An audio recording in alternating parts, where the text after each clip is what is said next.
Hello, welcome back again. We are joining now the CG after our session, and I hope you enjoyed previous two. I have to say this is my favorite type of sessions when we expand beyond the obvious and initiate panels to bring together people who are designers, illustrators, modelers, architects, composer, animators, VFX artists, and many other creatives. So today we want to find out how to shift towards a career in gaming, and what are the skills, what is the mindset that is necessary for this industry, and whom better than representatives of initiatives and individuals who are each in their own way involved in various aspects and development of creative professionals. So this panel will be moderated by Relja Bobic on behalf of Serbian Games Association. And I would also like to wish a warm welcome to Arsenije Savic on behalf of the CIDA platform, and Ivan Zorkic, art director at Medhead Games, and our dear Miljana Jovic from Creator VFX Training Center, who will in this session be actually panelists. So I give the floor to Relja, and guys, you rock. Thanks, Milica. It's really a pleasure to be part of this special CGA online conference, and I'm here in front of Serbian Games Association as the host of this panel and moderator, and it's really a pleasure to have in this diverse group people who are each in their own way dealing with the creative professions, and we are going to focus in this particular occasion on the creative professions that are relevant for the gaming sector.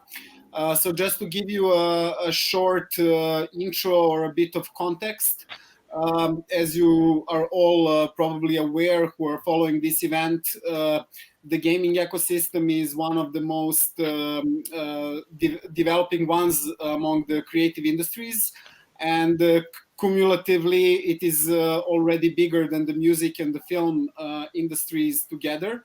And this is also has been the case in a way on the level of Serbia. So we are seeing a really big development among the game dev companies from year to year, which is something that SGA is following also through its annual report, which the latest one was actually published today. So I would like to invite everybody to visit our website and check it out. It's in English. So basically what this all is bringing to the table is the topic of the talent pool, and the fact that companies in Serbia, companies worldwide, are in a bigger and bigger need of diverse creative professionals who are able to work on gaming projects. So this is why today we have people coming from different aspects, and I think as we are pretty limited with time, we can go straight away. And I would like to start by talking to Ivan, who is working with Medhead Games, one of the most successful Serbian gaming studios and one of the, let's say, longest running. And actually, Ivan is by vocation an architect, so I think this would be an ideal starting point. So Ivan, welcome to the panel. And I would like to ask you from your personal point of view, when you go a bit back down the memory lane, was like a profession in gaming something you intended to pursue, you know, from the very start, or something that kind of opened as an opportunity along the way? Well, both kind. I was always interested in entertainment, and I knew I wanted to do something with entertainment. I always loved games, so that was certainly one of the more attractive options. But there weren't many, like schools for that at the time. And I actually joined architecture with the idea of doing entertainment, because architecture kind of married two things that excited me the most, which is like the connection between art and technology. And I did a lot of thinking on the faculty, how creativity comes from limitations. And in architecture, you have like these construction-based limitations, then you have like these design-based limitations. You design the space in order to perform a certain function. You have a lot of limitations. And I think this is where real creativity is born, in these limitations. And people think it's the other way around, like just giving a blank canvas. But I actually think that in this limitation, that's where the real creativity is born. And when you look at gaming, it's kind of similar. You have like technological limitations, like software and hardware, and then you have all these game design necessities that you need to achieve. So in a way, it's limiting, but this is where real creativity comes. And I always like that. And so in a way, there was this like path from architecture to gaming for me. But I don't think architecture is just like one starting point. Like you can choose many faculties, both artistic and technical, to be your starting point. We need to be honest here. Like there is no school that can teach you everything. Even now that you have these like schools that teach game development, I don't think you can learn even most of the things. They're just like starting points. They're paths, and whether it's like starting from architecture or from art school or from programming school, like these are paths that you take. Fortunately, we live in a time where you can like learn a lot of things along the way, just by like examining your surroundings. You know, one thing that's great about gaming, it's like an evolutionary thing. Games are made based on games that came before them, and they just like expand what's possible. And if you have like a critical mind and analytical mind, you can learn. There's never been more sources of knowledge and reference and knowledge that you can learn along the way. So like school is basically just a starting point. And for me, it was architecture. For someone, it can be something different. Great. Maybe it's a good occasion just to briefly mention that something new that we have in Serbia is the Master 4.0 program that has been launched this year, and it presents for the first time two master programs specifically focused on gaming, and they are developed as a cooperation between state-run universities from the, let's say, artistic and the technical side. And SGA and Digital Serbia Initiative were part of this entire process. So maybe I would switch to Arsenije, and he's representing DACIDA, which is basically a community-based organization that brings together many emerging young designers, illustrators, photographers, and other types of creatives.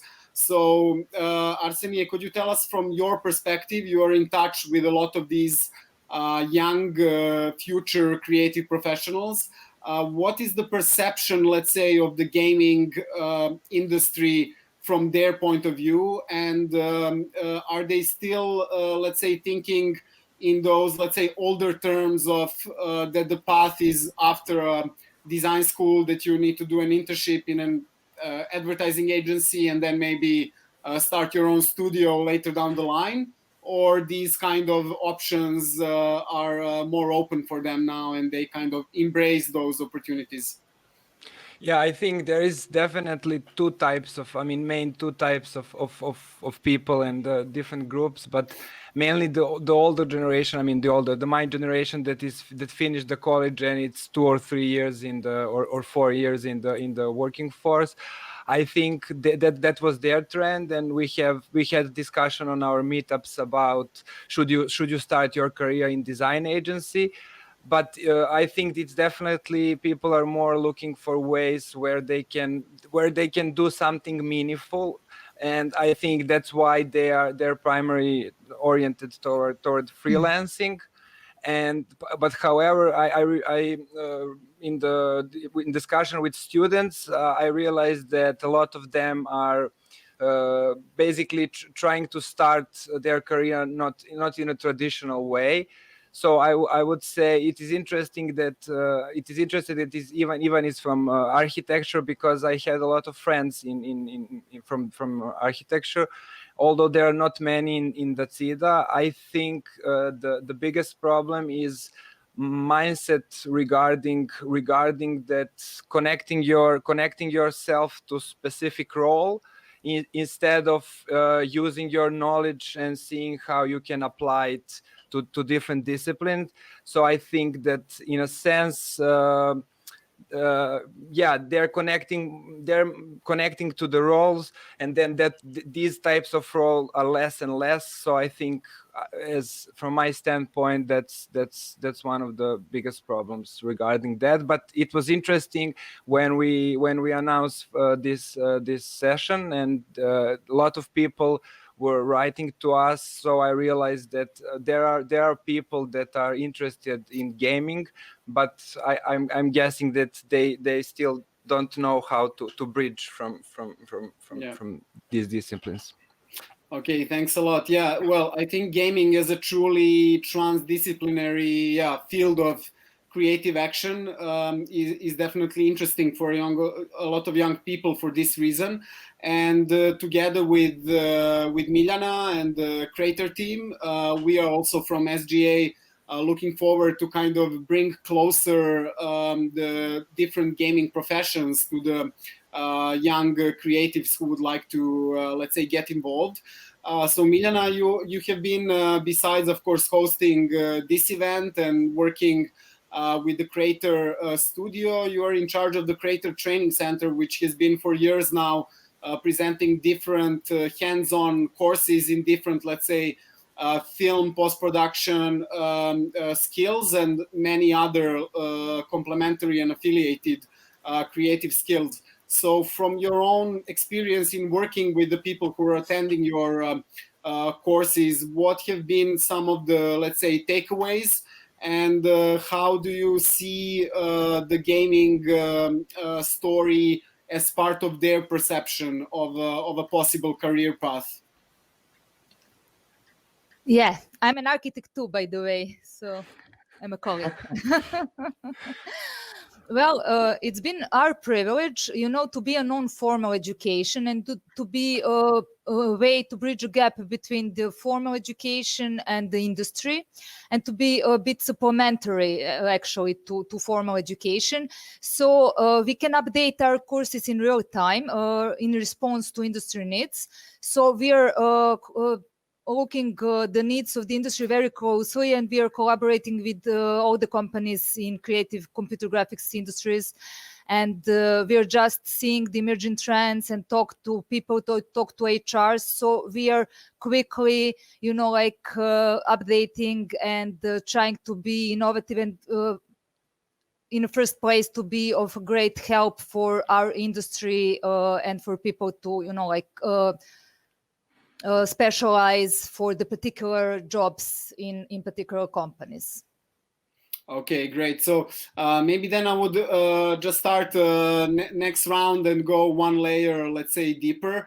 So I would ask even again, like two things. Like, do you feel that you went through a certain, let's say, pre-qualification process, and was it something that you kind of had to deal on your own, let's say, and working with your younger colleagues and from your also personal experience, do you think that kind of a passion for gaming and for playing games is an essential factor for getting involved professionally with the industry, or this is something that you can kind of also in a professional way pick up through learning by doing?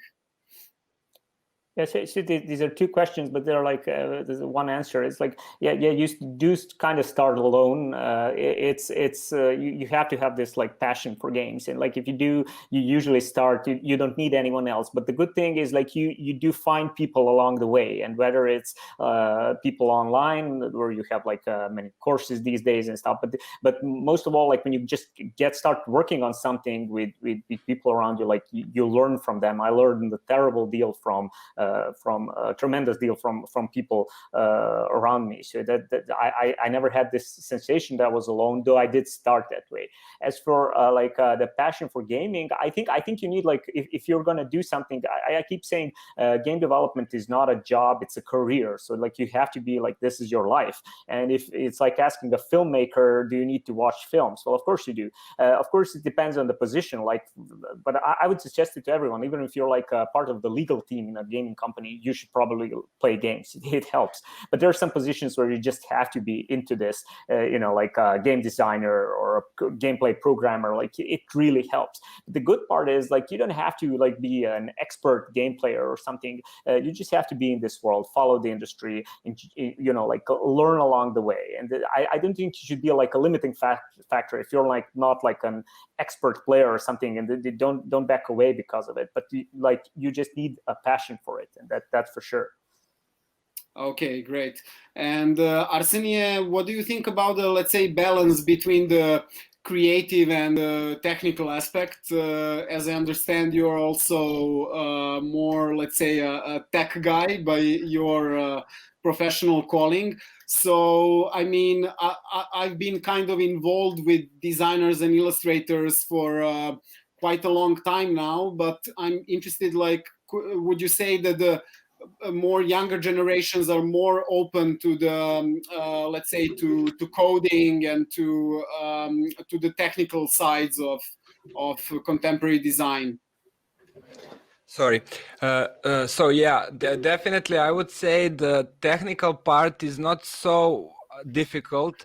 I would think the bigger problem is the way the currently. I mean, I watched this the session before where I heard that there is now the game on as a master program, but I think the again mindset of change and different outlook on your career, in a sense that I think more and more today the people should look career as something that is going to change.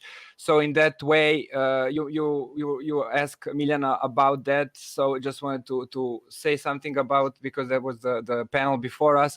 So I think the colleges and the faculties should maybe focus more on some high level stuff, such as team work and learning people, more like teaching people how to learn, instead of teaching them specific skills, because I think after that there are places like Krater and other places that will stay much more updated. But I think it is not so technical problem, it's rather I can't problem, in a sense that they don't believe that shift is possible. I mean, not all, but most of them is basically think that they cannot switch from traditional role and apply same skills in a different settings.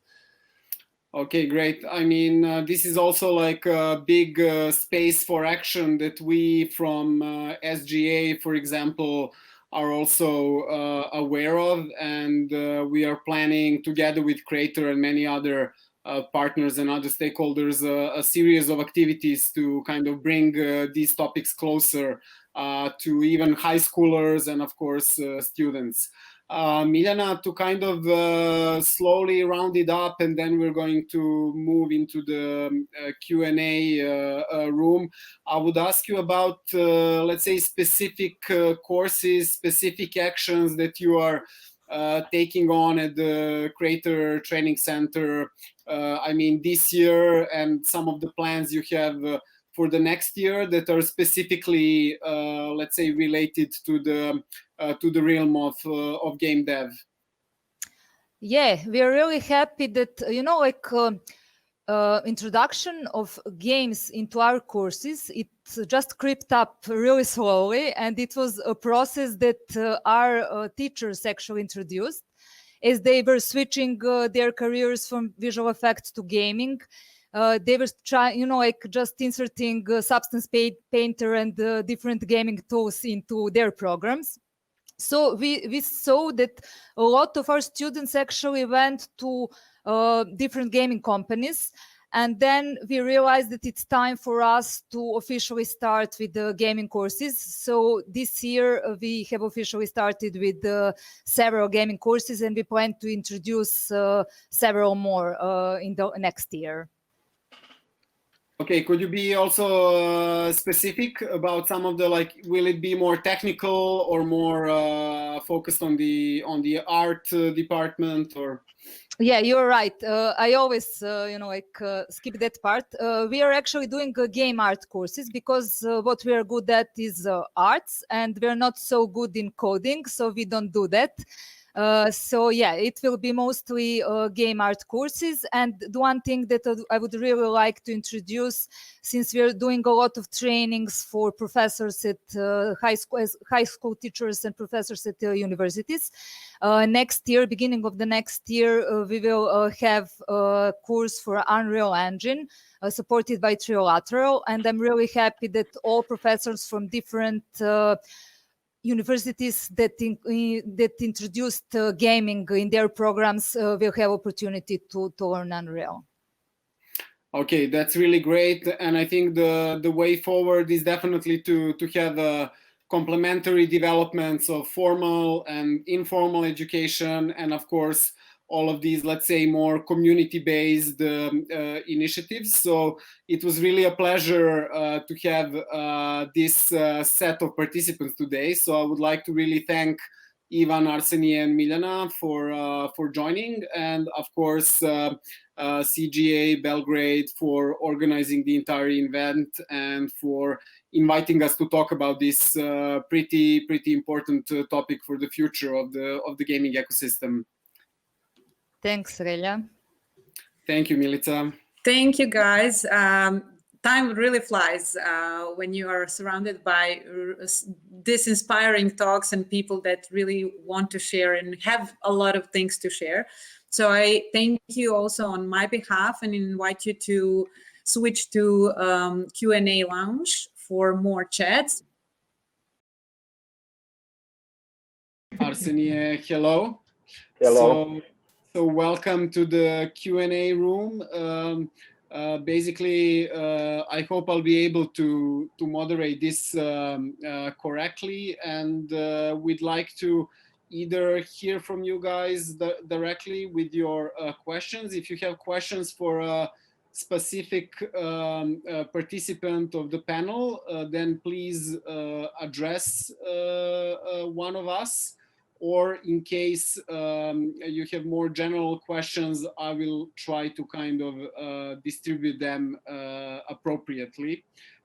So as far as I am concerned, feel free to hit us with any of your specific questions. Okay, I think we have first question in the chat. Ready, you can read it. So the question for everyone in general: are there people with just compositing background in game industry, or knowledge of 3D software is a must? What skills and software knowledge should compositor know to apply for a job in the game industry? I think, Ivan, if you could care to answer to this, I guess you would be the best. Yeah, I have to be perfectly honest. Like, I'm not sure what compositing backgrounds mean. Is like that like a 2D position, like doing photo manipulation, like yeah. make.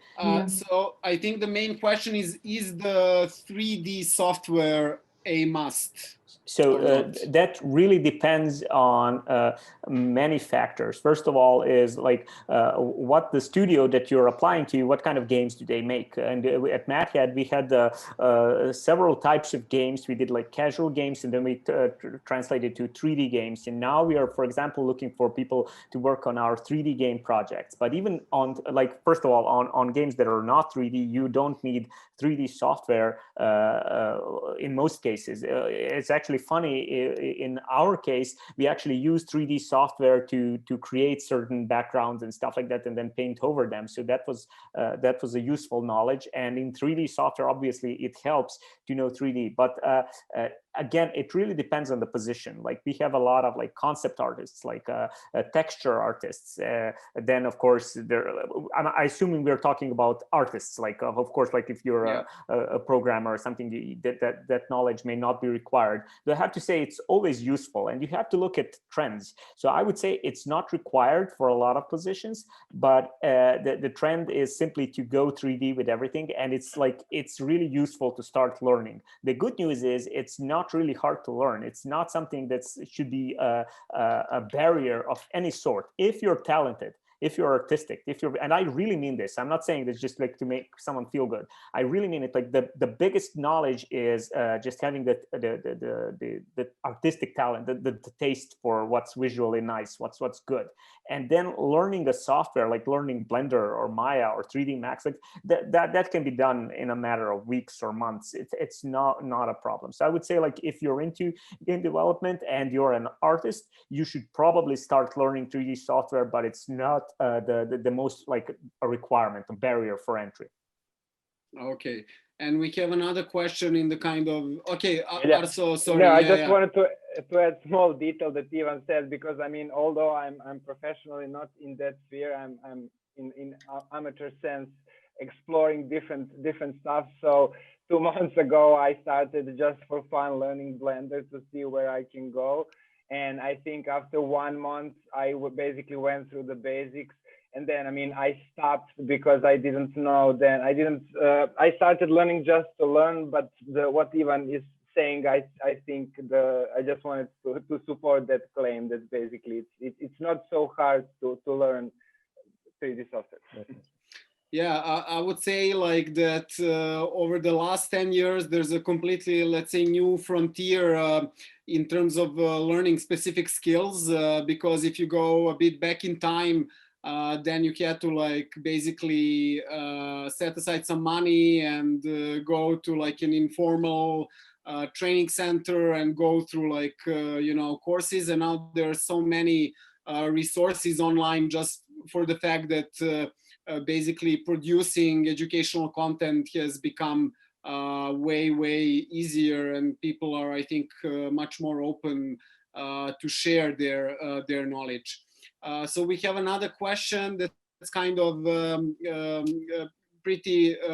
pretty simple, and I could kind of guess the answer, but I would direct it again towards Ivan. So the question is graphic design degree okay for a 2D game artist position? Yeah, it's okay. It's in a way similar to the previous question. It's like these are all just tools. Like 3D software is a tool, and a degree is something that's just like a piece of paper, which is great. I really like suggest you go to school and get a degree. But at the end, like, to be perfectly honest, like if you're applying for my project, I would just look at what your knowledge is through your portfolio and through like to demonstrate. Like the two things that interest me for my team is your portfolio, what you can do, and how professional you are, how good of a person you are, and communication skills and stuff like that. And it's just like, if you're like a really nice person to work with and you do some awesome stuff, I don't really care if you know a specific tool or not, because you can learn it, and I don't really care about the degree or not. It should not be a barrier. If you don't have a degree, don't feel like, oh, then I don't even want to try it. And if you do have a degree, there's a good chance that you're already in this world, that you're interested. I applaud it. It's great, but you shouldn't stop and look at the degree. You should like work on your portfolio if you want to get in. Cool. So maybe I would drop in a question that I'm sure for a lot of people who are in the room would be interesting to clarify. So Ivan, what would you say in the process of, let's say, of onboarding graphic designer or an illustrator into a 2D artist position or a concept artist position in a gaming company? How much of the process does the person need to go through on his own before starting the work, and how, let's say, tolerant the colleagues are and the studios usually are when you accept somebody who doesn't have an extensive experience in the gaming domain? Yeah, well, it's an interesting question because you know the game development is a competitive business, and you know we are very tolerant of people who are willing to learn, if that's the word. But it is expected that you have a certain amount of creativity or talent with you. You don't have to have necessarily the knowledge, if you don't have to know a specific program or have a specific degree, but you do have to be in it. And if you're into this sort of stuff, you probably already know what's out there. And my advice, actually, I don't know if this is an answer to your question, but I would actually like to give an advice to people who are looking to join the gaming field is first of all, take a look at what's around you and try to figure out an answer to one of two questions. First, is there a specific studio that you want to work for? Sometimes it's just I want to work for, I don't know, Blizzard or something. Or in our case, I want to work for Mad Hat Games. And take a look at what games they're making and see if there's something that you could be doing. And if you think I think I could do that, maybe not today, but tomorrow, you're well on your way. You probably will be able to do it. The other question that you can ask is okay, so I really like drawing environments. I like to paint environments. Then take it a little bit differently and look at what studios could need something like that, and ask, by all means, ask everyone. Even if you're not sure, just ask, hey, do you need someone with my skills? This is what I do. But you do need skills, and we do often from time to time offer positions where you can like a mentorship programs and stuff, learn these things. But basically, a lot of these things you kind of have to learn on your own and have something to offer, because it's a very competitive business. And I'm not saying this to discourage anyone. I strongly believe that you can learn everything, and that if you the creativity, desire to create is the most important thing. But you do have to work on it. And before you start. The good news is you don't have to wait. One thing that we are really kind and good at is when you apply to our to position in our studio, we are going to answer you. We're going to be honest, but we're not going to say laugh at you. It's please don't waste our time. We'll, even if you're not at our level, we're going to say keep going. Let's try that again. Maybe in a year from now. So please do not be discouraged. When's the right time to send your portfolio? It's now. Just send it. And if it's not good, just send it again in a year from now. So don't worry about much do I have a degree? Do I have this or that? Just try. But my advice is look at either the studio you want to work with or the field you want to work in, and make decisions based on that. You will have to make some decisions and set your career forward. Okay, so we have a couple of more specific questions. So one of them is what programs are useful for a junior artist beside Photoshop? There's a ton of programs, and first of all, a program is not important. If you know how to draw, the best program you can use is just grab a pencil and a paper. But you should get into digital art if you want to do gaming. And luckily there are a lot of options. There are a lot of free software, I don't know, Medibag Paint and Sketchbook Pro. There are also hardware is getting much more cheap. When I was younger, every Wacom tablet was a fortune, at least for me at the time. Now you can find one for 50 euros. It's not, it's enough to get you started. And you can even find iPads for more money, but that offer really cheap software, which is amazing, like Procreate. And you can invest a little bit of money, and again, depending on your situation, but it really doesn't matter. You can work in any of these software. My recommendation would be to not invest too much if you're just starting out. If you want to invest some money in software, I would probably recommend Clip Studio Paint, which is a relatively relatively cheap software compared to Photoshop. And it's really great for drawing and painting. So Clip Studio Paint is probably my recommendation. No affiliation with them. I just like the program. And if you can spare money for an iPad, a basic iPad, you don't have to go pro, Procreate, awesome software there. So. Okay, yeah, that's what we are getting also here in the chat feed as a recommendation. So another question is in relation to portfolio. So do you have any tips about how to prepare the portfolio? How many artworks to include? Maybe I would add a question like, should somebody applying also develop some, let's say, game related work for the portfolio, even if he or she hasn't done that type of work before? Or you guys kind of more, you can recognize the potential even in the, you know, different genres? Well, first of all, yeah, I assume it's a question for me again. Like, we can recognize potential. I think, like, I joke around, but it's true. Like, I usually say, like, draw me a tree, and I can tell you if you can do this stuff well. But I do have a couple of advice for preparing your portfolio. It's very standard stuff. I'm not going to be opening any eyes here. But first advice is not, you don't need to, quantity is not the answer. So it's like quality. Choose your best work.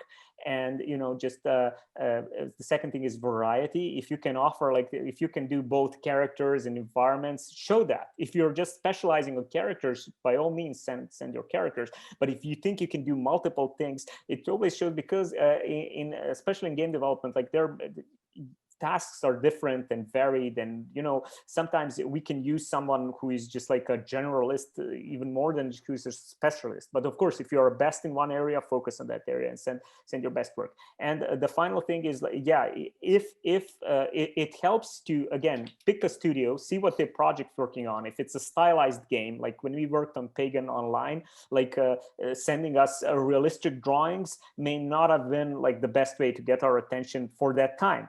Again, if you're really good, like, you can send whatever you want, you know, we'll take it. But it's just like, see what the company that you're applying for is working on, and maybe try to tweak your portfolio in order to get in. But be honest to yourself. Like, you don't, if they are not working at something that's like your style and thing, like, there's a ton of options out there. So maybe choose a different company and stuff.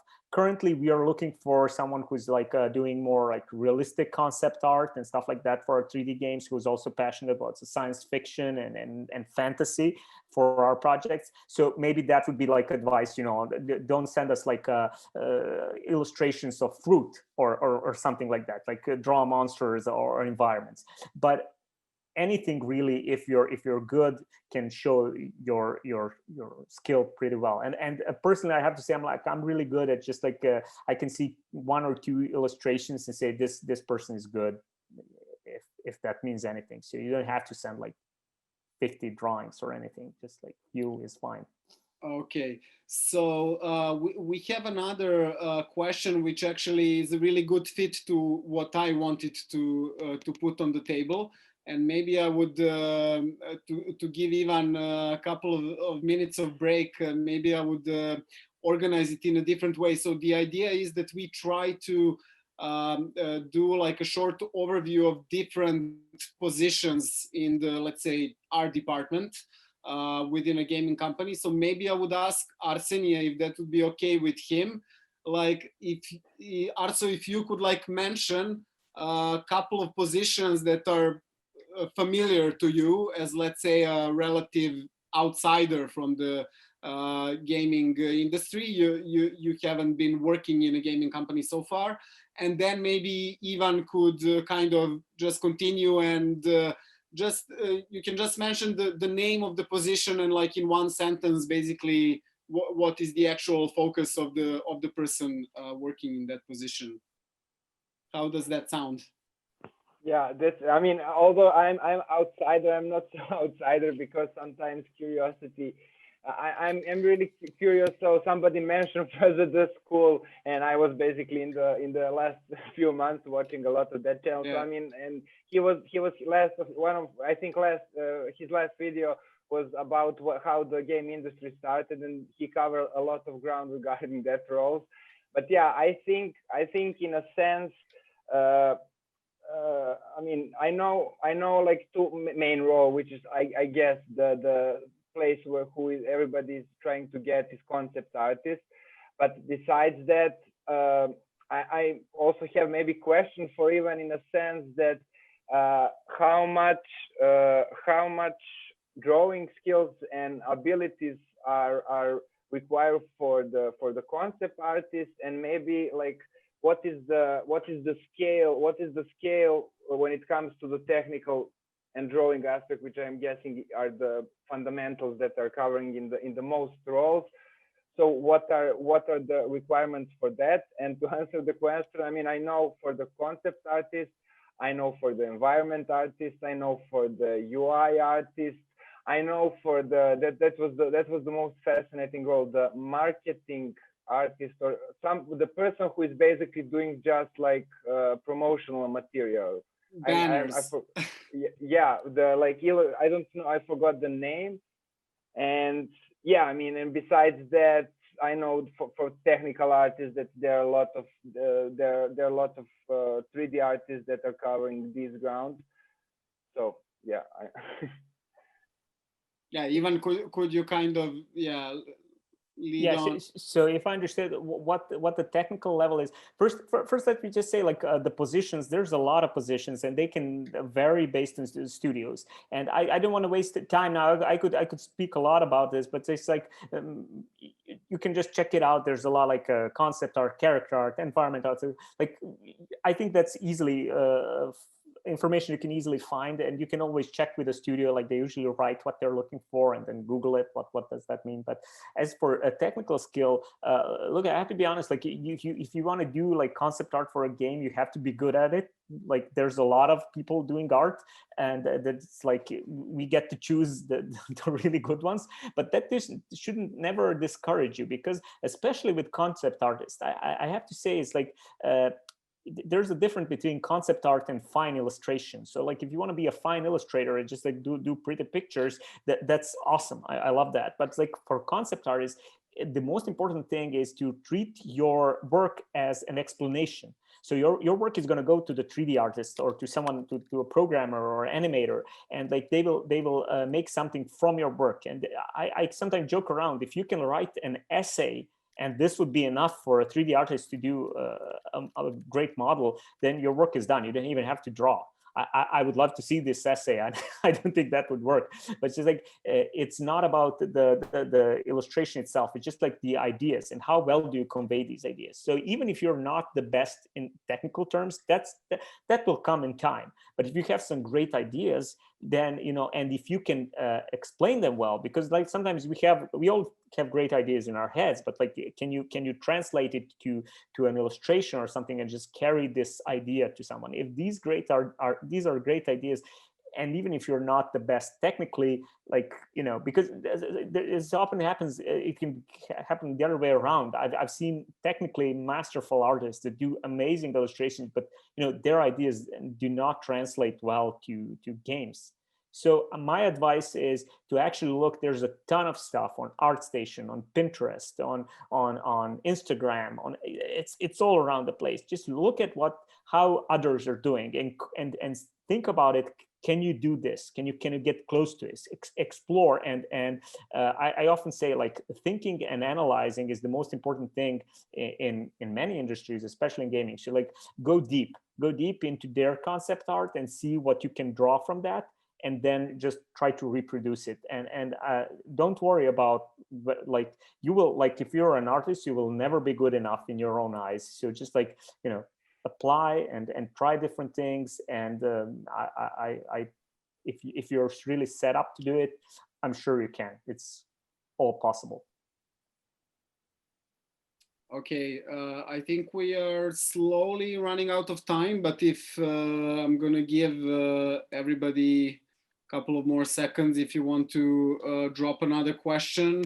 Sorry, Relja, can I because this is probably the end. Like, I'm sorry for taking all this time.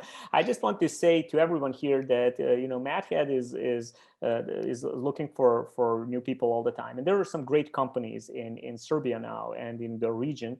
But for us specifically, we're looking for all kinds of people. We're actually not. We're looking for, like, we were talking about artists all the way, but we're also looking for narrative designers, for VFX artists, for level designers, which is kind of like creating stuff. If you ever made a diorama or something, you'll learn Unreal quickly, and just start working on that. So please check out our website and apply if you think you would be interested in doing this, and don't worry about it. And even if you do get rejected, just don't take it the wrong way. Just apply again later.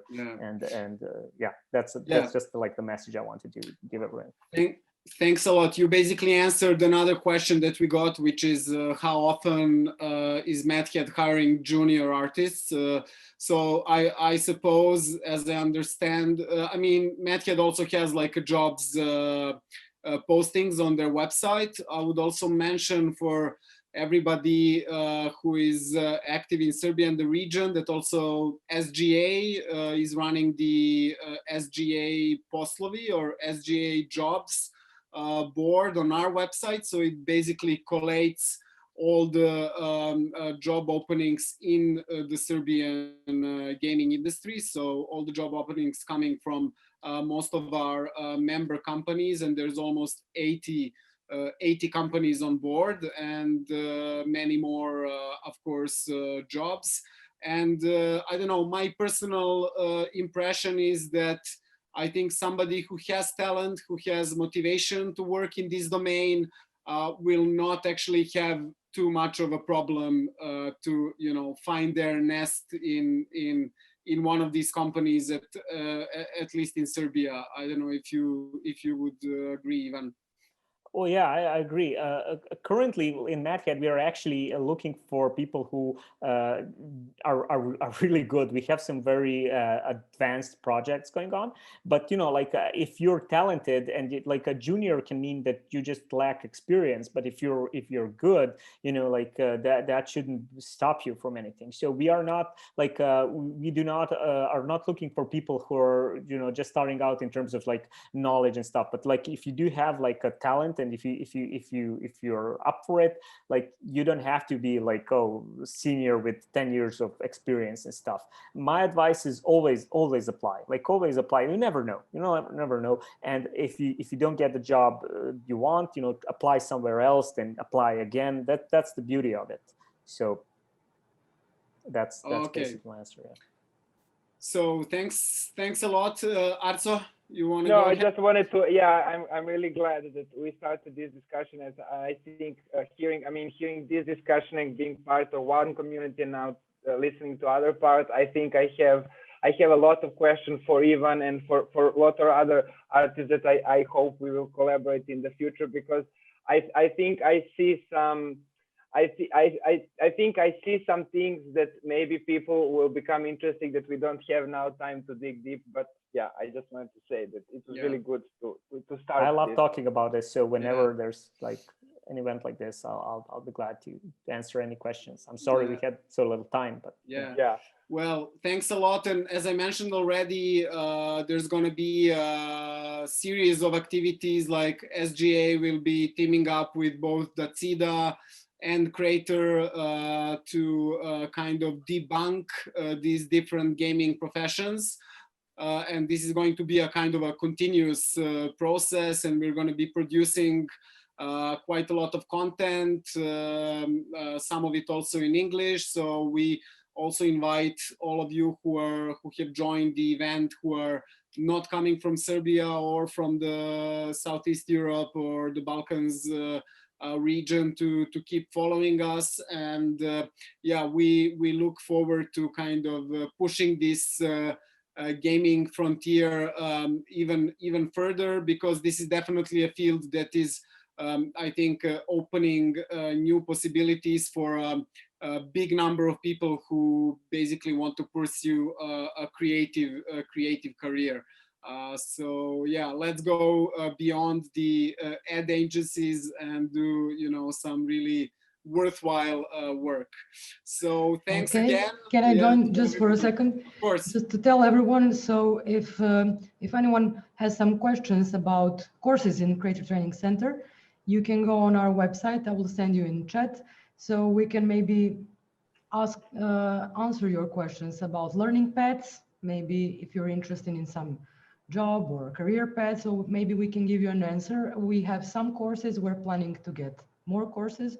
So all of this that we talked to tonight, this collaboration, it's going to just be more and more of that. So you can feel free to ask us whatever you want to know. Thank you, Maria. Yeah. Okay. Thanks, everybody, and see you soon on another occasion of this sort. It was really a pleasure today. Thank you. Thank you so much for having us. Bye.